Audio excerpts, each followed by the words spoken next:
Shuncha yildan beri Samsung A seriyasini yomonlab kelardi. O'zim ham ishlatmas edim, boshqalarga ham umuman olmaylar derdim. Lekin bu yilgi Samsung A56 seriyasi meni hayron qoldirdi va fikrimni 180 gradusga o'zgartirib yubordi. Keling, nimaga o'zgartirib yuborganini bugungi videoda ko'rib chiqamiz.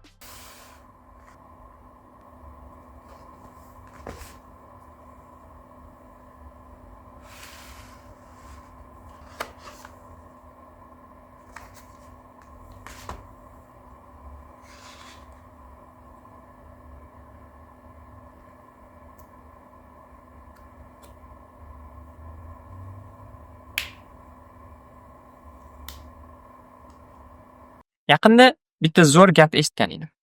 Arzon telefonlar yaxshilashib boryapti. Yaxshi telefonlar arzonlashib boryapti. Va o'ylab qoldim. Samsung Galaxy A seriyasini chiqayotganiga уже 6 yil bo'ldi menimcha, chunki A50 chiqqan bo'lsa birinchisi, hozir уже A56, 6-avlodiga keldik degani. Va bu avlodida уже telefon borgan sari flagmanga ancha yaqinroq bo'lgan, ya'ni S seriyalarga yaqinroq chiqyapti. Va menimcha уже narxiga arziydi. Lekin keling dizaynidan boshlaymiz. Chunki bu yil ancha boshqacharoq dizayn qilishdi. Bitta narsa, kanalimizga hozir obuna bo'lib qo'ying, chunki yil oxirigacha 100 mingta podpishchik bo'lishimiz kerak va mana shu kumush knopkani olishimiz kerak sizlar bilan. Rahmat, davom etamiz. Dizayni A55 lardan ko'ra ancha o'zgargan. Chunki kamerasini yangicha dizayn qilishgan va buni ko'pchilik iPhone X larga o'xshatishibdi nimagadir. Lekin men unga unaqa o'xshatmadim. Bu ko'proq unikalniy dizayn bo'lgani uchun boshqa telefonlardan ajralib turibdi. Orqasiga kelsak, orqa korpusi oynada ishlangan va oldida ramkalari ingichkaroq bo'lgan. Telefonning o'zi yengil, oldin 213 gram bo'lgan ekan, hozir 198 gram. 15 gram ham farq qiladi. Telefonni har kuni qo'lingizda ko'tarib yurganingizda telefon ancha yengilroq tuyuladi. Endi telefonni qalinligiga kelsak, telefon oldin 8.2 mm bo'lgan ekan, hozir 7.3 mm. 1 mmlik farq. Suvga chidamliligi IP67. Suvga tushib ketsa hech narsa qilmaydi, lekin birga cho'milib yursangiz bo'ladi degani emas. Va отпечаткasi oldingi yildagi optik qolgan. Ultrasonik qo'yishmagan nimagadir, menimcha shu yerdan pulni ekran qilib qolishgan. Chunki ultrasonik qo'yishganda bu flagmanli отпечаткani turi va u ancha tezroq ishlaydi. Unda shunday bosishingiz bilan ochilib ketadi telefon. Bunda ozgina kuchingiz kerak. Millisekundda farq, lekin flagmandan siz A seriyaga o'tsangiz, siz sezasiz. Agar A seriya ishlatib yurgan bo'lsangiz, sizga umuman sezilmaydi. Ekraniga kelsak, 6.7 dyum ekran bo'lgan. Bu ekran oldingidan ko'ra 0.1 dyumga kattaroq. A55 larda 6.6 dyum edi. Va men o'ylashimcha bu ramkalarini deb bo'lgan. Ramkalari kichikroq bo'lgani uchun ekran ham kattaroq bo'lgandek sezilyapti. Va 120 Hz ekran. Bu iPhone 16 da ham yo'q funksiyalardan bittasi. Va telefonning o'zida One UI 7 bilan birga chiqqani uchun 120 Hz shunaqa zo'r ishlayapti. Meni ko'zimga ishonib ko'ryapti. Umuman laglar, qotishlar sezilmayapti. Yana bitta narsasi, telefon yarkiyroq bo'lgan. Endi ko'chada ishlatayotganingizda duo qilib qaramaysiz. Oldingisi 1000 nit edi, hozirgisi 1200 nit bo'libdi va rostdan ham yarki telefon. A56 ni ishlashiga kelsak, Exynos 1580 protsessori qo'yilgan. Snapdragon emas, to'g'ri, lekin rezultatlarda hammasi zo'r. Antutu 1 millionga yaqin ball benchmarklarda zo'r rezultat ko'rishingiz mumkin. Lekin bu hammasi qog'ozda. Hayotda qanaqa ishlayapti? O'zim umuman PUBG o'yinini o'ynamayman, lekin juda ham ko'pchilik so'ragani uchun yozib kirib ko'ramiz. Ko'rishingiz mumkin. 60 FPS da ko'taryapti o'yinni va nastroykalari hammasi visoki. O'zi shunaqa o'lchashadi, to'g'rimi? Agar 60 FPS bo'lsa, menimcha yaxshi va visokida turgan bo'lsa ham bu smartfon uchun, bu narxdagi smartfon uchun menimcha yaxshi rezultat bo'lsa kerak. O'zingizlar kommentda yozib ketinglar. Va oxirgi nima qo'shilgan deb o'ylaysizlar? O'sha AI funksiyalar. AI funksiyalardan menga ikkita narsasi yoqdi. Birinchisi bu circle to search. Bu bosib turib, uni dumaloq qilib qidiradigan funksiya. Ikkinchisi esa remove object. Ya'ni kerak emas narsalarni o'chirib tashlash. Bu Samsung S seriyalardagi unchalik yaxshi ishlamayapti-yu, lekin normal bo'ladi. Boshqa yana qanaqadir funksiyalar qo'shib tashlashgan, lekin to'g'risi ularni umuman ishlatmaysiz. Hammamiz qiziqayotgan mana shu kameralariga kelsak. Kameralari 50, 12 va 5 megapikseldan qo'yilgan. Oldida esa 12 megapiksel. Nimagadir oldingidan tushirib yuborishibdi. Oldin 32 megapiksel edi, hozir 12 megapiksel bo'lgan. Lekin rasmlarda unaqa farq sezmadim. A55 bilan ham solishtirib ko'rdim, ko'rishinglar mumkin. Bir xil почти. Va yana bitta narsa sezdim. Detalizatsiyasi unchalik zo'r bo'lmasa ham, lekin rasmlar rostdan ham yaxshi chiqyapti. Hali aytib o'tganimdek, One UI 7 xuddi ko'p narsani bajarib beryapti. Kamerani programmasini o'zi juda ham yumshoq ishlayapti. Rasmga olayotganingizda bitta 1x zoomdan 0.5x zoomga o'tkazganingizda yoki 2x zoomga o'tkazganingizda ancha zo'r ishlayapti.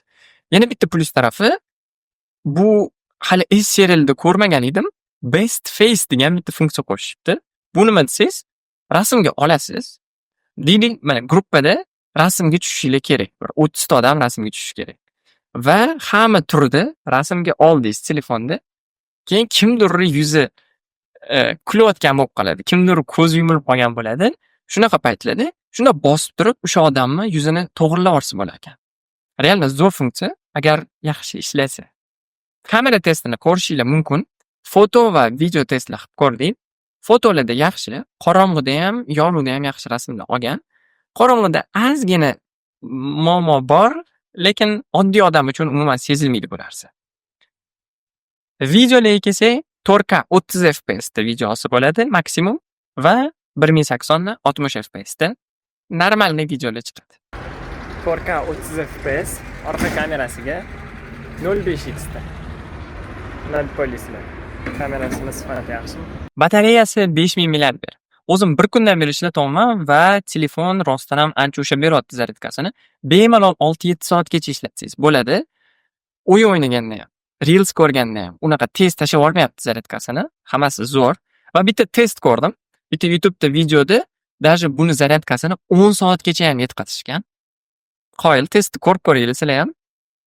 Gap yo'q lekin. Bunaqa telefon uchun zaryadkasini 10 soatgacha ushlash respekt, to'g'risi. Zaryadka olish tezligiga kelsak 45 watt bo'ldi. Oldin 25 watt edi va endi siz 65% gacha zaryadkani yarim soatda olsangiz bo'ladi. Bu nima degani? Siz agar ertalab turdingiz, bitta qarasangiz zaryadka tiqmagansiz telefoningizni 2% zaryadkada yotibdi. Shunda choy ichguningizcha yoki kiyim bo'lguningizcha zaryadkaga qo'yib tursangiz, misol uchun yarim soatda agar tayinlansangiz, yarim soat ichida 60% zaryadka. Zo'r, to'g'rimi? Lekin bitta notarafi, korobkasining ichidan golovkasi chiqmaydi. O'zingiz alohida 45 wattli zaryadka sotib olishingiz kerak. Bitta notarafi bir xillar uchun umuman sezilmas, lekin bunda bespirovodnoy zaryadkasi yo'q ekan. Mashinada yuradigan odamlar uchun, mashinada zaryadkasi bor ko'pchilikda, bespirovodnoy zaryadka qo'yib qo'yishadi. Shunaqa odamlar uchun sezilishi mumkin yoki ishlaydigan ofisida qanaqadir bespirovodnoy zaryadka qo'yadigan odamlar uchun seziladi. Bir xil uchun balki sezilmas. Lekin men unaqa ko'p ishlatmayman. Bir xil paytlarda kerak bo'lib qoladi bespirovodnoy zaryadka. Kimga qanaqa? Va bitta zo'r o'zgarishlardan 6 yilgacha yangilanishlarni qabul qiladi. Bu degani siz telefoningiz 6 yil aktualniy bo'lib turadi. Yoki hozir agar Android 15 bilan chiqayotgan bo'lsa, Android 21 gacha bemalol ishlatirsangiz bo'ladi. Xulosa qiladigan bo'lsak, Ferrari'ga o'tirib ko'rmagunizcha, Malibu ga eng zo'r mashina deb yuraverasiz. To'g'ri, Samsung S seriyalariga bir xil jihatlari bilan yetmaydi. Lekin bu yilgi A56 juda ham ko'p jihatlari flagmanliga o'xshatib chiqarilgan va realni yaxshi chiqqan bu narsalar. Menga ko'p jihatlari yoqdi to'g'risi. $350 8 ga 128 talik versiyasi arziydi. Va kimlarga tavsiya qilgan bo'laman? Ko'pchilikni bilaman, yangi telefon olishni xohlashadi. Har doim telefonni korobkadan ochishni xohlashadi. Shunaqa odamlarga va agar siz kimdirga sovg'a qilmoqchi bo'lsangiz, bu telefon sovg'a qilmaysiz. Shunaqa odamlarga yangi telefon olib beradigan bo'lsa, A56 eng zo'r variant. Lekin agar siz bloger bo'lmoqchi bo'lsangiz, kamerasini ishlatmoqchi bo'lsangiz yoki o'yinlarni bosib o'ynamoqchi bo'lsangiz, unda S seriyalarini maslahat beraman. Bu bo'lsa ham realni yaxshi ishlaydi ular. S21 Ultra, S22 Ultra va Note 20 Ultralarni adashmasam $350 ga hozir topsangiz bo'ladi. Lekin oddiy odamlar uchun, oddiy vazifalar bajarish uchun ideal telefon. Maslahat beraman. Kanalimizni yo'qotib qo'ymaslik uchun kanalimizga hozir obuna bo'lib qo'ying, like bosib qo'ying va Telegramda Texnolike kanalimiz bor. Shunga ham obuna bo'lib qo'ysangiz, xursand bo'lardik. Rahmat.